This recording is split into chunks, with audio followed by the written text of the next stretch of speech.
الحمد لله رب العالمين، والصلاة والسلام على أشرف الأنبياء والمرسلين وعلى آله وصحبه ومن اهتدى بهديه واستنى بسنته إلى يوم الدين. الله سبحانه وتعالى يخاطب أهل القلوب الحية، يخاطب أهل الإيمان فيقول: يا أيها الذين آمنوا.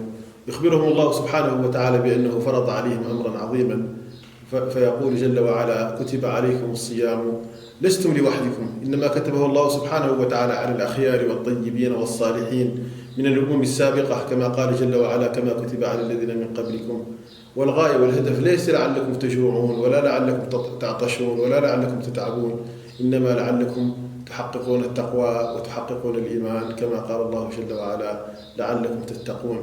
فالإنسان ينبغي له أن يقبل على هذا الصوم بقلب منشرح، بقلب مؤمن مقبل على ربه جل وعلا، كما بين النبي صلى الله عليه وسلم في هذه الفضائل العظيمة والتي من أجلها فرض الله سبحانه وتعالى الصيام: لعلكم تتقون. فالإنسان إذا صام لله سبحانه وتعالى إيمانا واحتسابا غفر له ما تقدم من ذنبه، وإذا قام لله إيمانا واحتسابا غفر له ما تقدم من ذنبه، وإذا قام ليلة القدر إيمانا واحتسابا يغفر له ما تقدم من ذنبه.